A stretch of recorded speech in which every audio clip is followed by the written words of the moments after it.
अहम अंजनी कुमार तिवारी अस्मि भवतां हिंदी शिक्षकः। मेरे विद्यार्थियों, सुभाषितान रुचिरा पाठ्यपुस्तक कक्षा 8 के विद्यार्थियों को पढ़ाने चल रहा हूँ। देखिए, सुभाषितान का आशय होता है सुंदर वचन। दो शब्दों से बना है, सुधन भाषित। भाषित का मतलब वचन, सु का मतलब सुंदर या मधुर। सूक्ति मंजरी नीति शतक मनुष्य में शिशुपाल बधम से लिया गया है। चलिए देखते हैं श्लोक को। श्लोक है, गुणा गुणज्ञेषु गुणा भवन्ति ते निर्गुणं प्राप्य भवन्ति दोषाः सुस्वादु तोयाः प्रभवन्ति नद्यः समुद्रमासाद्य भवन्ति पेयः। गुणा गुणज्ञेषु, गुणा का मतलब गुण। गुणज्ञेषु माने गुणवानों के पास जब रहते हैं, गुणा भवन्ति, तब वो एक गुण होते हैं, गुण कहे जाते हैं। ते निर्गुणम प्राप्य भवन्ति दोषाः। ते निर्गुणम, ते माने वे निर्गुणी दुर्गुणी दुष्ट व्यक्ति के प्राप्य पास जाने पर, भवन्ति माने हो जाते हैं, दोषाः माने दोष। वही गुण यदि दुष्ट व्यक्ति के पास चले जाएं तो दोष हो जाते हैं। कैसे? जैसे सुस्वादु तोयाः प्रभवन्ति नद्यः। सु माने सुंदर स्वादिष्ट, तोयाः माने जल, सुंदर स्वादिष्ट पीने योग्य जल जब नदियों में प्रवाहित होता है तो वो स्वादिष्ट पेय जल रहता है। समुद्र आसाद्य, समुद्र में पहुँचने पर, समुद्रम आसाद्य, समुद्र में मिल जाने पर, भवन्ति अपेयाः, तब वही जल अपेय हो जाता है। खारे पानी मिलने पर अपेय हो जाता है। ऐसे ही जब वही गुण दुष्ट के पास पहुँचते हैं तो दुर्गुण हो जाते हैं। अगला श्लोक, साहित्य संगीत कला विहीन साक्षात् पशु पुच्छ विषाणहीन तृणम न खादन नपि जीवमानः तद्भागधेयं परमं पशूना। जो व्यक्ति साहित्य संगीत और कला से विहीन है, माने साहित्य संगीत और कला में रुचि नहीं है, साक्षात पशु पुच्छ विषाणहीन, पुच्छ माने पूंछ, विषाण माने सींग, हीन माने रहित, वह पुरुष पूंछ और सींग से रहित साक्षात पशु है। तृणम न खादन नपि जीवमानः, तृणम घास न खाते हुए भी जीवित है। खादन अपि, खादन नपि, न खाते हुए, न खादन अपि, न खाते हुए भी जीवमानः जीवित है, यह उसका परम सौभाग्य है। तद वह भागधेयम परमं पशूना, यह उस पशु का परम सौभाग्य है। व्यंग किया गया है ऐसे व्यक्तियों पर जो साहित्य संगीत में रुचि नहीं रखते हैं। अगला, लुब्धस्य नश्यति यशः पिशुनस्य मैत्री नष्टक्रियस्य कुल मर्थपरस्य धर्मः विद्या फलं व्यसनिनः कृपणस्य सौख्यम राज्यं प्रमत्त सचिवस्य नराधिपस्य। लोभी व्यक्ति का यश नष्ट हो जाता है, जो लालची व्यक्ति होता है उसका यश नष्ट हो जाता है। पिशुनस्य मैत्री, पिशुन माने चुगलखोर, जो चुगलखोर होते हैं, चुगली करते हैं लोगों की, उनकी मित्रता नष्ट हो जाती है, उनका कोई मित्र नहीं होता।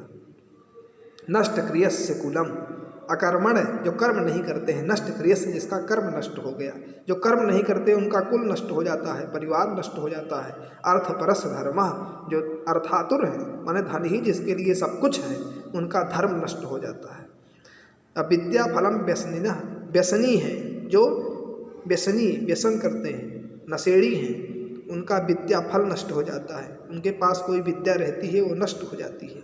कृपणस्य सौख्यम, कंजूस, कंजूस सुखी नहीं रहता, कंजूस का सुख नष्ट हो जाता है। और राज्यम प्रमत्त सचिवस्य नराधिपस्य, नराधिपस्य माने राजा का, राज्य नष्ट हो जाता है। कब? प्रमत्त सचिवस्य, जिसके राज्य में आलसी मंत्री हो, सचिवस्य माने मंत्री, प्रमत्त माने आलसी, उस राज्य का, उस राजा का, नराधिपस्य राज्यम, उस राजा का राज्य नष्ट हो जाता है। अगला श्लोक देखिए,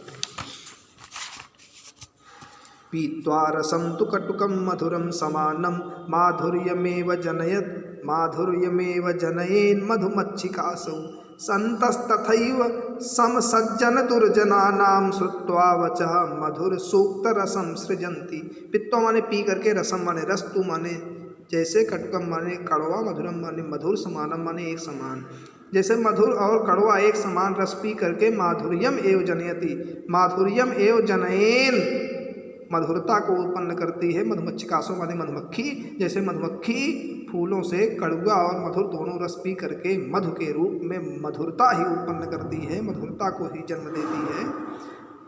संतः तथैव, संत तथैव माने वैसे संत लोग, सम सज्जन दुर्जना नाम, सज्जन और दुर्जनों के, दुष्टों और सज्जनों के समान रूप से श्रुत्वा वचः वाणी को सुन करके, वचः श्रुत्वा वचन को सुन करके मधुर सूक्त रसम सृजन्ति, मधुर सुंदर रस उत्पन्न करने वाली वाणी बोलते हैं। ऐसी वाणी बोलते हैं जो दुष्टों और सज्जनों दोनों को अच्छी लगे, दोनों में सुधार हो। अगला, महतां प्रकृति सैव वर्धितानां परयपि न जहाति निजं भावं संख्यासु लाकृतिर्यथा। महतां माने महापुरुषों की, प्रकृति माने प्रकृति, सैव माने वैसी ही रहती है, वर्धितानां परह अपि, परह माने परायों के द्वारा, परायों के द्वारा, वर्धिता नाम माने बढ़ाए जाने पर, उकसाए जाने पर या खूब अधिक प्रशंसा किए जाने पर, दूसरों के द्वारा भी खूब अधिक प्रशंसा किए जाने पर सज्जनों महापुरुषों की प्रकृति एक समान रहती है, उनका स्वभाव एक जैसा रहता है। जैसे न जहात नहीं छोड़ता है निजम भावम अपने भाव को, संख्या माने संख्या, लाकृति यथा, लाकृति का मतलब है 9, जैसे 9 संख्या, यथा माने जैसे 9 संख्या अपने स्वभाव को नहीं छोड़ती, वैसे महापुरुष अपने स्वभाव को नहीं छोड़ते, चाहे जितना उनको बढ़ाया जाए।